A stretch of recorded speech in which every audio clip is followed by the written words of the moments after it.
Encik Bakhtiar Ismail. Beliau merupakan chairman dan co-founder bagi syarikat Bisway Energy Sdn Bhd. 20 tahun pengalaman dalam bidang facilities management dan 5 tahun dalam energy management. Jadi in total pengalaman 25 tahun ini akan membantu kita dalam memahami hal berkaitan dengan topik kita hari ini. Namun yang peliknya bangunan hijau ni bukan ke hanya berkaitan dengan bangunan je ke? Ada kaitan ke dengan tenaga elektrik? That's why tajuk yang kita berikan bangunan hijau tiada kaitan pun dengan tenaga elektrik. Jadi mohon Cik Bakhtiar kongsikan kepada kami kongsikan penjambatan tenaga pada bangunan-bangunan komersial dan tanggungjawab sebagai pengurus elektrik bangunan di Malaysia. Juga kami sangat-sangat nak tahu pengalaman tuan sendiri sebagai pelopor Energy Monitoring System Company di Malaysia melalui Bisway Sdn Bhd ni, dan kongsikan sedikit macam mana nak berjaya dalam bidang yang tuan sedang ceburi ini. Cik Bakhtiar, bangunan hijau tiada kaitan dengan tenaga elektrik. Mohon kupas dan dipersilakan. Okay, terima kasih kepada PKTN dan Cik Halim sebenarnya yang saya kenal masa GBI punya facilitator punya training kat sana. Ya. Jadi saya tak pernah. Terima kasih Cik Bakhtiar. Cik Halim, saya pun tak pernah nak buat perkongsian dengan di luar ni pertama kali tentang berkata tiada kaitan tenaga elektrik dengan bangunan hijau. Macam Cik Tibri bagi tahu tadi lah kan, semua berkaitan dengan alam sekitar kan. Ya, betul. Untuk produce tenaga elektrik ni banyak guna sumber asli. Kita akan guna sumber asli yang mana dia akan of course lah dia akan memberi impact kepada climate change kita. Jadi sekarang ni kan setiap kilowatt hour yang kita guna elektrik 0.694 kilogram carbon emission yang akan berlaku. Air yang kita guna semua ada dia, setiap kilogram meter cube yang kita guna akan memberi impact kepada alam sekitar. Sebab itulah kita semua duk sibuk nak jimat tenaga elektrik kan. Semua kat mana-mana pun bangunan lah, terutama industri lah, kilang dan commercial building, kita semua disuruh untuk membuat penjimatan tenaga elektrik. Guna dengan berhemah, optimum level tu kena jagalah. Tak guna pun tak boleh. Tak ada dapat keselesaan, tak dapat nak produce kita punya core business untuk bangunan tu kan. So itulah yang daripada saya lah, pasal apa. Memang ada kaitan lah bagi saya lah. Betul tak? Jadi penjibatan ataupun tenaga elektrik ni Cik Bakhtiar, Cik Bakhtiar sebut tadi 1 kilowatt menyumbang kepada berapa jumlah CO2 emission. Dan kita sebut pasal jimat elektrik, dia bukan isu besar kepada berapa banyak duit yang kita nak bayar. Betul. Tapi isu besarnya adalah berapa CO2 emission yang akan disebabkan oleh produce 1 kilowatt hour. Betul Cik Bakhtiar? Betul. Sebab tu yang saya data yang parameter yang dibagi oleh Greentech dalam 0.694 kilogram carbon emission setiap kilowatt hour yang kita guna. Ini penyumbang kepada global warming kita ya Cik Bakhtiar? Betul. So jadi bagi saya share screen lah untuk saya teruskan. Silakan. Macam mana kami praktis penjimatan tenaga di bangunan. Baik, itu yang kami nanti Cik Bakhtiar. Silakan.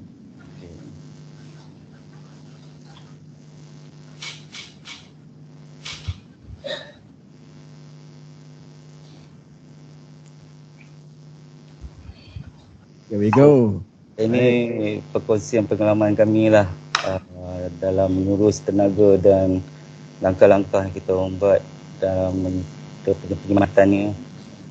So Ini adalah bangunan yang sekarang saya tengah jagalah dia punya saya. Bangunan ini dia adalah bangunan Kementerian Kewangan Malaysia yang dihuni oleh blok yang kita jaga adalah blok yang dihuni oleh Jabatan Kastam Diraja Malaysia dan Akauntan Negara. Bangunan ni essential building 24 jam. So memang kena betul-betul monitor penggunaan tenaga dia.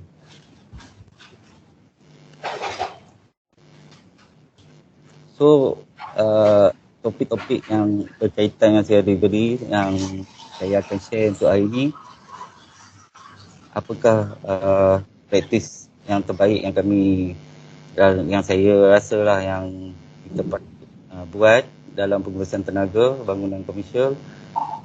Apa halangan-halangan yang kami hadapi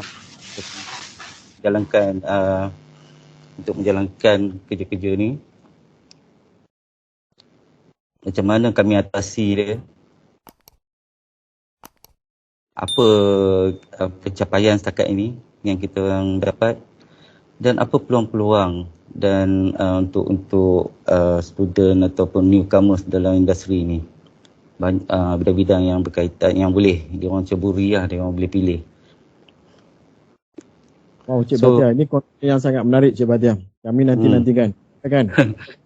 So bangunan-bangunan ni ini semua komersial building di Putrajaya lah. Saya banyak pengalaman dengan bangunan-bangunan kerajaan. Daripada mula dulu lah saya masuk di Putrajaya ni.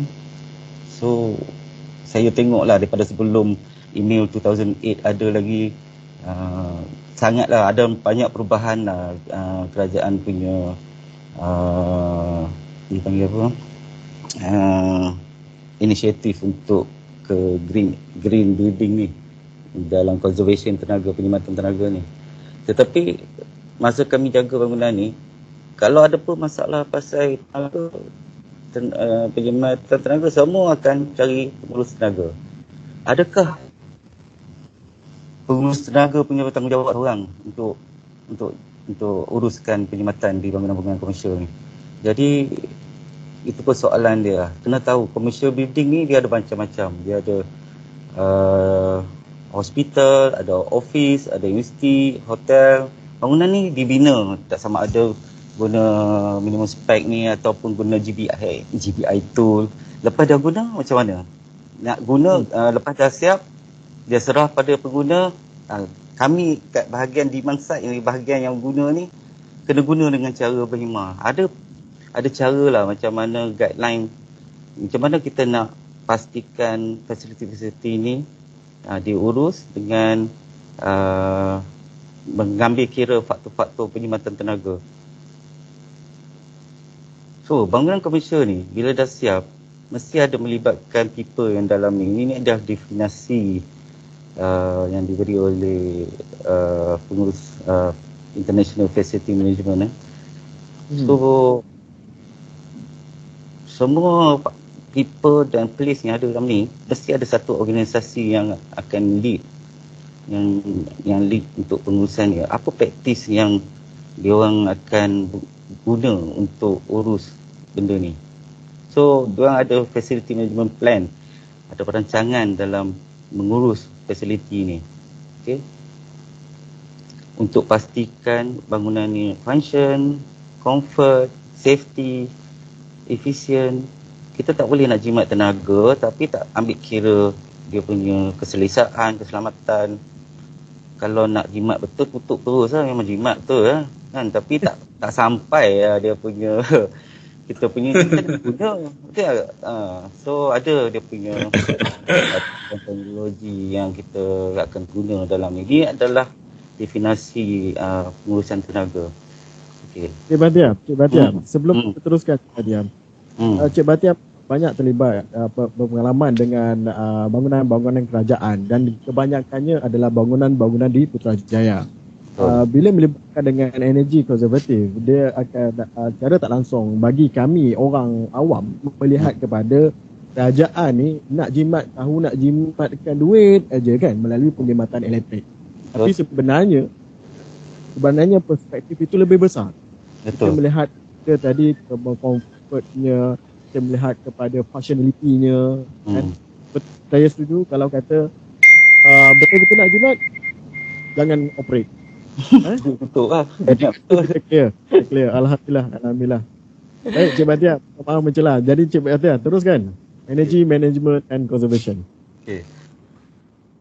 So, bangunan yang kita guna ni supaya kita dapat yang tadi lah saya cerita, kena pastikan lah FM ni dia kena pastikan functionality equipment dia, keselesaan, keselamatan, kecekapan, dan kita integrate sekali teknologi baru, bagi tahu kat klien kita ada teknologi baru, ada produk-produk baru yang kita boleh gunakan towards kepada penjimatan tenaga ni lah.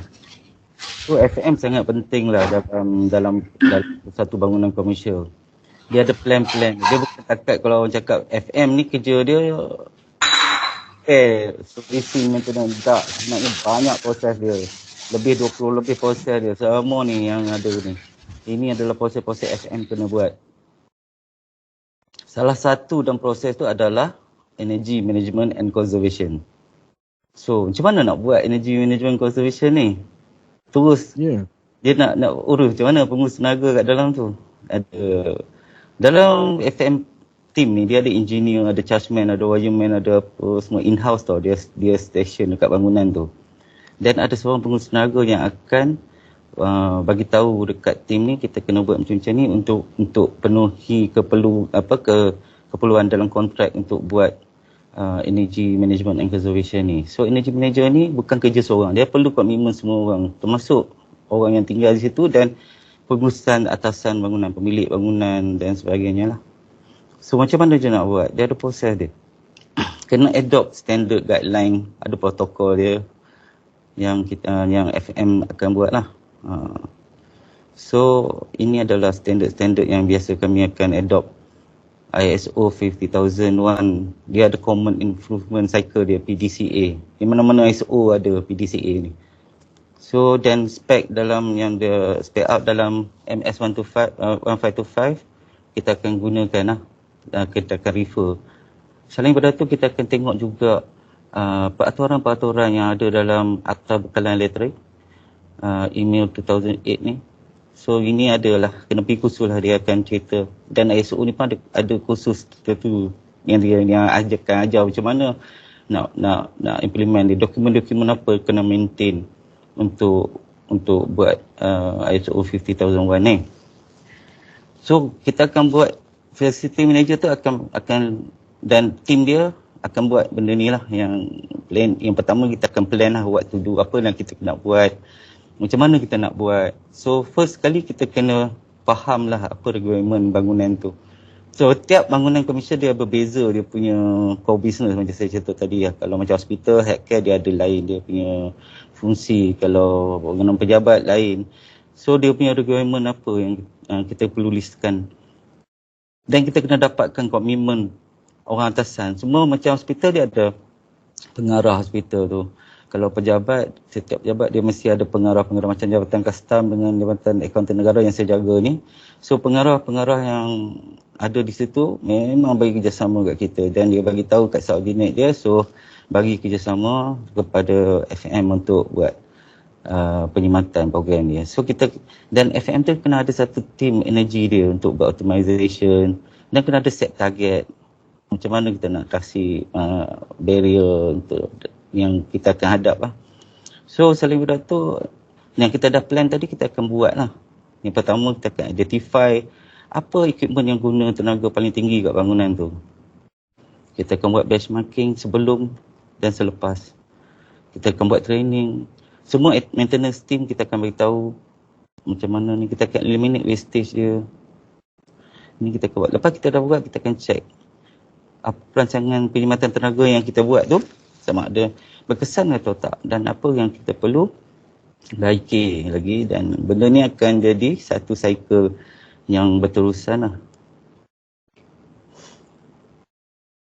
So Semua tu kita singkaskan dalam bentuk yang popular lah, selalu orang guna dalam bentuk piramid, energy piramid. Dia ada foundation dia. So yang pertama sekali mesti kena buat dulu adalah energy analysis. Kita kena tahu dulu sama ada kita buat energy audit. Energy audit, kita akan refer pada energy audit report. Dia akan recommend kita apa yang kena buat. Energy monitoring system kita akan pasang untuk kita tengok trend tiap hari. Dan kita pada data-data tu kita akan bagi training dan awareness pada penghuni, pada pekerja-pekerja, pada tim-tim maintenance.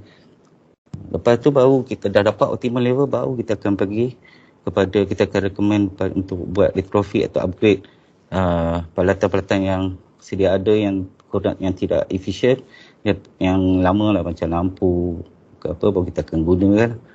Lepas tu kita akan control dia punya demand side supaya, sebab maximum demand ni dia ada charge asing tau, sorry.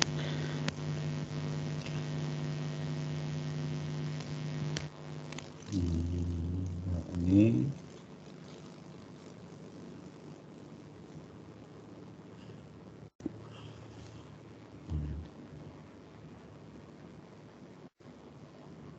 so dia ada demand side. Lepas tu barulah sekali baru kita akan pergi kepada penggunaan renewable energy. Baru kita consider lepas yang lain untuk kita buat. Sebab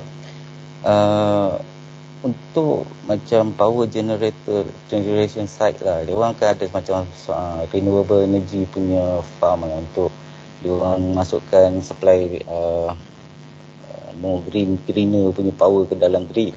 Tapi kita di bangunan punya side, kita punya guna, kita akan last sekali baru kita akan consider untuk RE selepas kita dah buat yang cycle-cycle yang sebelum tu. Kalau tak, kita terus pergi, banyakkan yang praktis sekarang ni terus pergi ke EE produk, terus pergi ke solar. Tapi bila dia orang tengok result tak memberansangkan, betul dia orang komplain, kenapa ni dah buat macam-macam, dah spend banyak duit, tapi kenapa kita tak banyak dapat target yang kita nak? Sebab tak ikut step dia, tak ikut cara yang betul lah, terus pergi ke produk. Actually the foundation kita kena buat adalah seperti yang saya tunjuk ni lah, energy analysis dulu ya. Foundation ni mesti kena tahu dulu. Sebab tu kena buat energy audit dulu, tengok kat mana kita sekarang, benchmarking dulu, dan baru kita akan pergi conservation dulu, eliminate dulu pembaziran yang kita ada tu, kita dapatkan optimal level, dan baru kita akan guna EE produk. Kalau salesman kau datang, dia datang jumpa saya, dia nak introduce dia punya produk, dia kata dia tak payah keluar duit apa, guna EPC punya ni kontrak, dia panggil energy performance contracting, segala perkhidmatan daripada bil dia akan bayar dia lah, dia kata. Tapi kalau kita buat terus itu, kita tak tahu apa banyak pembaziran. Sebenarnya kita buat tu dulu, dah dapat optimum baru kita panggil dia, dan kita tak nak by bill, kita nak by meter yang kita pasang kat situ. Betul. Baru baik. Kalau cila lah, kita tak nak by bill TNB. Benda-benda macam tu dulu lah, atau lah sekarang. Dulu benda macam tu dia orang tak agree lah. Bagi saya tak fair lah bagi bangunan untuk buat tu, sebab di bangunan kerajaan kebanyakan EPC takkan berlaku lah. Saya kira energy management plan yang bermula daripada energy analysis, kalau kita lihat pada dunia akademik, dia bermula daripada mungkin saya boleh buat equivalent dia adalah study case dulu. Kita kenal tu background dia, apa masalah, apa ataupun dekat mana punca dan sebagainya, barulah kita boleh follow step-step ni, baru dia tak ada pembaziran, baru dia boleh ada aplikasi yang lebih efisien dan optimum ya, Encik Bakhtiar. Betul. Jangan terus pergi produk. Betul. Saya setuju. Penggunaan you macam mana you pakai, kat mana pembaziran, eliminate dulu. Dan dah dapat optimum, memang dah tak boleh lah. Ini dah maksimum kita, optimum level kita lah, memang kena guna tenaga banyak ni. So kita tak boleh kurang lagi. Kita dah macam apa, time kita dah terpaksa memang kena guna lah. Tidak tak fungsi. Macam saya cakap, tutup terus lah kan. Bangunan tu. Jadi bila kita dah sampai tu baru kita akan consider untuk guna produk-produk EA. Kalau ikut salesman memang dia suruh pasang lah ni jimat tenaga, jimat tu, jimat ni. Kita tak boleh ikut tu lah. Kita ada proses dah. Kita ada pengurusan dia kita kena ikut. So masa kita nak buat yang nak deliver benda ni barrier dia kita ada lah. Dalam facility management ni proses ni, lima ni adalah yang bagi direct impact kepada pengurusan tenaga punya planning lah. So yang pertama adalah information punya management sistem dia punya utility management system, procurement, O&M, competency awareness training. Ini adalah antara proses dalam facility management plan. Ada 20 lebih. Yang ni yang paling banyak bagi impact kepada pengurusan tenaga. So yang pertama adalah pasal information system. Di Putrajaya kita orang sebab kami tukar-tukar company tau, setiap 3 tahun, sekarang 5 tahun. Dulu tiap 3 tahun dia akan tender balik, dan company lain akan masuk. So bila kita masuk, selalunya kita akan masalah tentang rekod-rekod yang historical record kita nak refer lah. Sekarang ni dia orang simpan dalam sistem dia panggil BCIS. Yang ni percuma. KKTM nak guna nak ni pun boleh register dan simpan rekod-rekod pengurusan penggunaan tenaga bangunan dalam ni. Oh, okey. Ini dia panggil BCIS ya? Ni percuma ni. Green Tech buat. Okay. Jadi dia ada register tu, ada Cik Fendi jaga benda ni. Dia boleh bagi juga taklimat penggunaan dia. Jadi dekat sini Putrajaya daripada dulu banyak simpan kat sini lah. Dia punya penggunaan tenaga dia setiap bulan dia akan isi dalam ni kilowatt hour bill punya demand dia punya. Kat Putrajaya dia tak pakai chiller, dia pakai GDC, gas district cooling. So setiap RTH dia charge pada government. So semua dia simpan ni, meter cube dia untuk water consumption. So tapi dalam sistem ni tak ada dia orang simpan hard copy nak sahkan. Sebab saya tengok ada kadang-kadang dia orang typing error lah. Energy manager mungkin terkurang nombor ke, tersalah type nombor. Macam mana kita nak sahkan data dalam ni. Itu masalah. So okupansi saya tengok dari dulu sampai sekarang sama je. Takkan tak ada tambah orang. Ya. Dia ada kat apa, dia renovate jadi kawasan dulu bukan office, dia jadi office. Tapi tak ada update tau dalam sistem ni. So dan tak tahu mana saya nak sahkan. Jadi kita ambil alih kadang sebab bangunan Putrajaya ni dari tahun 1999 lagi, tahun 2000. So every 3 years tukar kontraktor. So sampai sekarang bila saya ambil alih bangunan yang tadi saya tunjuk, salah satu bangunan saya jagalah tadi tu yang saya tunjuk video tu, sekarang Kementerian Kewangan Malaysia, saya ambil alih tahun 2019 bulan Julai. Masa saya ambil alih tu data memang saya masalah ni, barrier-barrier yang kita orang hadapi selalunya. So yang kedua pasal utility management. Bangunan-bangunan komersial ni semua dikawal di satu sistem automatik lah. Dia buat scheduling on off untuk aircon, untuk lighting, dan ada juga parameter-parameter yang kita boleh tengok lah. Contoh kalau daripada segi elektrik kita ada EMS juga dalam ni. Dia tunjuk berapa kilowatt apa semua. Tapi selalunya data tu pun diragui lah sebab kadang-kadang reading dia hilang dan dia tak simpan tau real time data yang ni. Dan ada kalau aircon data macam contoh water reservoir buka berapa persen, VAV buka berapa persen, VSD berapa hertz jalan, dia tak synchronize, masalah dengan thermostat ke apa sebab bangunan ni lama dah. So jadi nak control ni kami terpaksa manually optimizekan tau, nak dapatkan space room temperature tu 23 ke 24 darjah Celsius, kita orang kena buat manually, pergi check untuk optimizekan penggunaan tu supaya dapatkan cepat jugalah ya. Banyak kerja. So nak upgrade benda ni pula bukan murah lah. Ada yang brand dia ni pun dah tak ada dah kena upgrade seluruhnya lah. Aduh, banyak kerja. So kena ini pun masalah. Kadang-kadang dia orang renovate, tambah equipment baru, tambah ni, tapi tak link kepada BCS system ni. Itu pun satu hal juga. Sebab jadi benda-benda macam ni susahlah FM kita nak macam mana kita nak ni kan. Kita tak boleh nak ni, tahulah budaya dalam kerajaan, kita ada cara kita PR kita dengan diorang.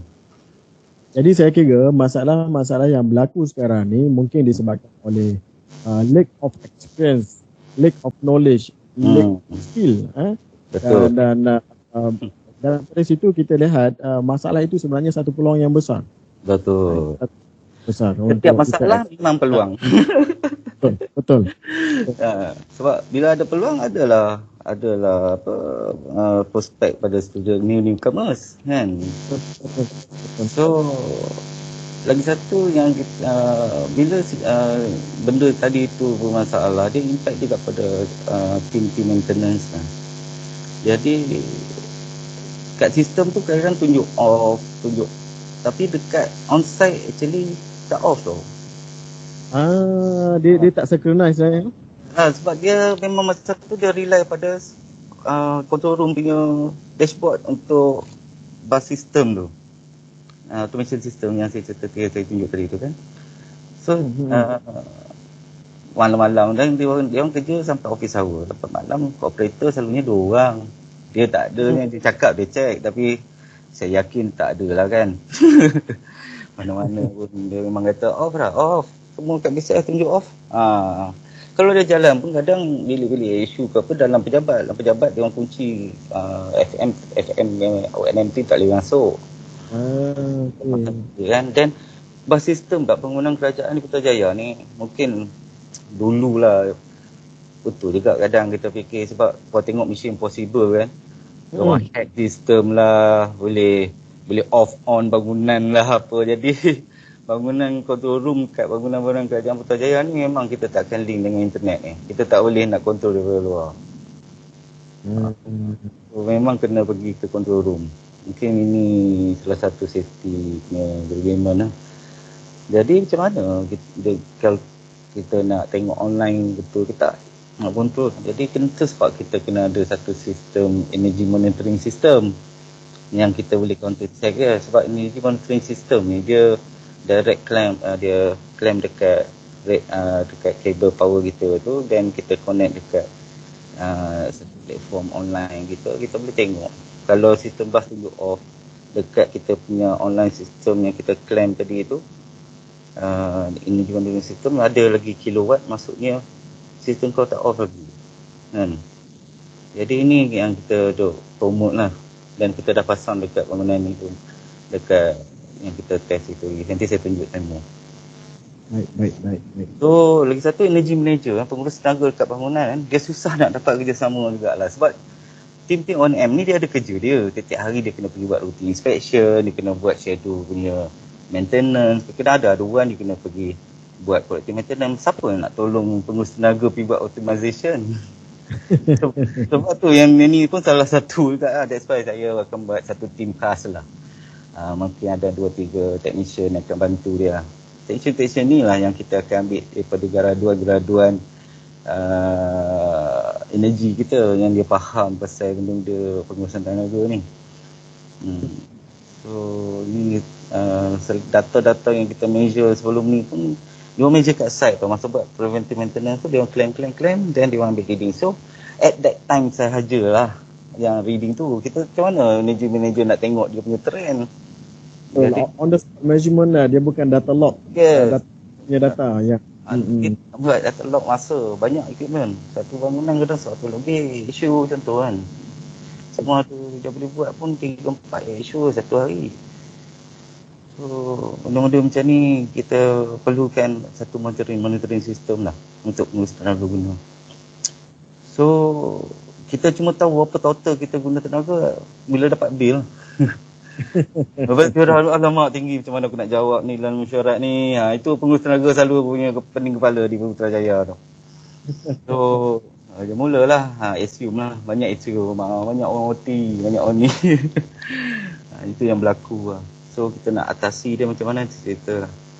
So susah lah untuk pengurus tenaga kita untuk buat kerja-kerja dia. So ni faktor, ni elemen-elemen yang dalam safety management yang ada impact kepada kerja pengurusan tenaga kita. So macam yang cakap tadi, memang kena bagi training dan pengetahuan pada penghuni, pada top management, pada maintenance team juga. Benda ni selalu kita nak panggil bagi tahu, memang susah nak dapat kerjasama lah, sibuk lah. Lepas tu kalau nak panggil outsource trainer, tak ada bajet lah. Tu benda-benda macam ni lah, tak berminat. Sebab dia orang tak rasa impact tu pada dia orang. Sebab dia global kan, environment. Dia tak rasa impact tu pada diri dia, future anak bini dia nanti kan. So itu susah kita nak educate lah. Harap-harap satu hari semua akan sedar. Macam kita COVID lah, lagi tak kena okey je. Cuba kena kan. Saya pun pernah macam ibu saya sendiri pun meninggal sebab kena COVID pada Januari tu hari. Dan saya tengok sendiri macam mana. So sama jugalah dengan tenaga ni. Kalau tak kena, tak rasa kan macam mana impact dia bila berlaku pada alam sekitar kita, macam contoh banjir besar lah apa. Tak kena, cuba kena kan, baru semua pakat. Kita kena jaga tenaga, kena konserve ni salah satu faktor yang boleh rosakkan sekitar kita. So kesedaran ni susah, tapi kena buat sesuatu. Yang faktor yang terakhir ni adalah tentang daripada pembelian barang lah. Produk-produk energy saving ni kadang-kadang kita submit ni cerita daripada government lah, daripada industri private saya tak pastilah. Tapi kalau ni semua, bila kita yang bisa akan tanya, ada SIRIM, ada ST, ada MSC, MC ya. Yang itu memang itu salah satu. Kebanyakan dia tak ada lah. Kalau ada yang ikut bajet kita pun banyak daripada China. Daripada China ada yang kualiti, tapi kebanyakannya memang tak tahan lah kan. So lokal punya pula, kalau yang ada pula berapa mahal kan. So initial cost dia tu kita dalam kontrak kita ni ada bajet-bajet yang kita terikat lah dengan bajet yang kita nak kena dalam pembelian barang. Macam saya sendiri, kalau saya jaga bangunan, saya ada 5 tahun kontrak. Saya dah tahu bajet saya untuk pembelian ganti lampu. Ganti lampu ni komprehensif, dia ada kontrak. Jadi saya dah tahu 5 tahun ni aku akan belanja untuk penggantian lampu ni berapa. Jadi saya akan allocate bajet saya ni untuk guna di beberapa level, ganti yang produk yang energy saving. So lampu existing saya buka dan saya simpan sebagai spare part untuk aras yang lain. So ini salah satu yang kita barrier yang cara kita atasi masalah ni lah. Kalau kerajaan buka tender lagi senang lah. Memang untung pada FM company lah sebenarnya. Tapi kita sebab gantian lampu memang termasuk dalam kontrak sebenarnya. So walaupun kita ada list barang dalam, kita ada arahan pembedaraan untuk buat pembelian barang-barangan hijau ni yang ada dalam direktori hijau, tapi tak banyak produk yang ada yang kena dengan site kita. So ini adalah salah satu lah yang saya cerita tadi, yang cara kita nak atasi masalah dengan pemantauan ni, sistem kita. Semua meter yang ada kat bangunan ni saya develop sendiri. Kita orang punya software platform ni, dan kita ada sistem integrator, kita punya software developer in-house kami. Kami connect semua meter-meter yang ada di yang kita identify lah, macam contoh issue lampu, chiller, kita sambung kepada ni, kita tengok macam mana trend dan kita kawal daripada situ. Data-data yang ada kat situ kita tunjuk kat klien kita. So diorang guna macam mana sekarang ni. So daripada situ kita dapat komitmen yang daripada top management, daripada staff kita semua. So diorang tahu ada pemantauan sekarang. Jadi dah sekarang ni dia orang sebelum balik dah tahulah, dah pandai tutup lampu, tutup laptop, komputer dia orang, PC dia orang. Dulu memang tak balik terus ya. Sebab ada bilik-bilik yang kena manually tutup. So next tu baru kita akan pergi produk. Sekarang ni memang banyak dah keluar sebut harga untuk ganti lampu-lampu untuk buat. So barrier untuk EE ni kita dah atasi kat situ lah. Ini cara-cara kita buat penyematan tenaga lah, seperti tajuk yang diberi kepada saya. Ini pencapaian kami lah. Kami ambil alih pada bulan Julai ya. Kalau tengok di belah tengah ni, ni adalah bulan Julai punya ni. Sorry.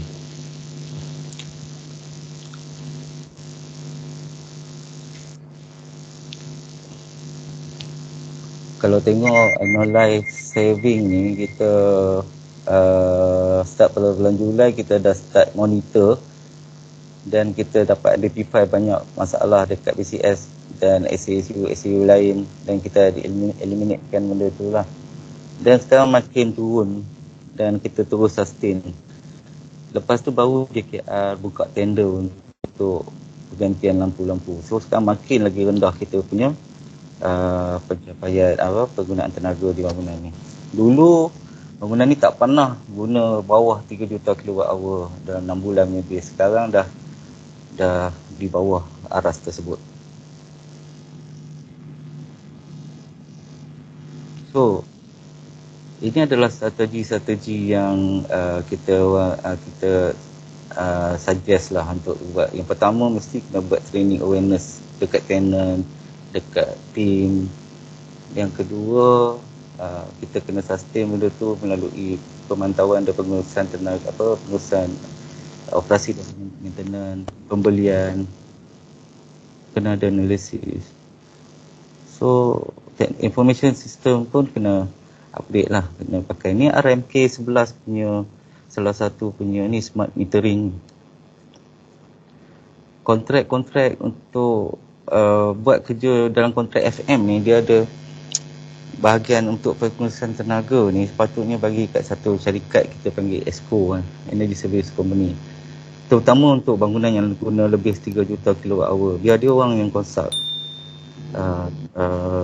untuk buat untuk provide competent person, team untuk buat energy, dan provide untuk report-report.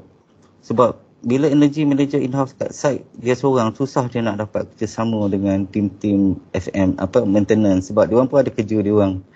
Jadi lebih baik kita bagi bajet tu kepada kita satu syarikat konsultan seperti ESCO yang telah didaftarkan di Suruhanjaya Tenaga. So dia orang ni akan consult produk-produk yang sesuai dan akan buat tracking semua ROI tu. Sekarang ni dia orang ganti tapi tak ada orang buat tracking terhadap investment yang dia orang tu keluarkan.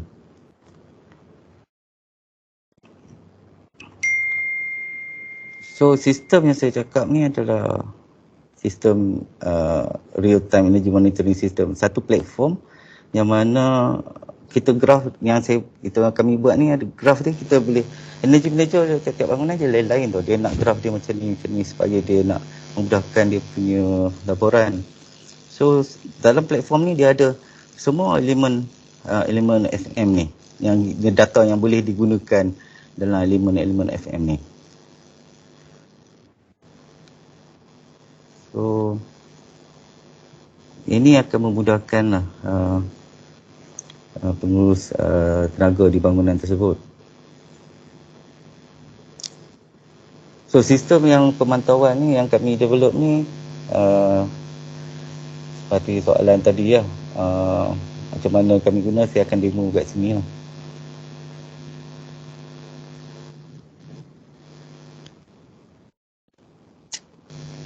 Sekejap lagi saya akan demo dia punya IATM tu. So ini adalah peluang-peluang lah, banyak peluang daripada graduan-graduan ni. Dia daripada power generation industry, banyak sekarang ni company-company macam solar company lah, dia orang banyak nak cari pekerja daripada peminaan, terutama bangunan yang go for green lah. So kalau tak go for green pun minimum pun MS 525 dah ada faktor green dekat dalam tu. Bidang saya adalah facility management, yang sebelah kanan. Ada juga yang manufacturer untuk barang-barang green building, dan ESCO company pun banyak tercari untuk join diorang untuk buat konsultasi dan untuk buat projek-projek APC. Selain pada tu, kita perlu juga orang untuk coaching dan training untuk buat training. Kita akan latih newcomers. Baik, Cik Bakia, kita nampak kan kita punya opportunity sangat banyak. So saya kira penerangan dan juga perkongsian Cik Bakia sebelum ni dah menjawab soalan-soalan pokok kita.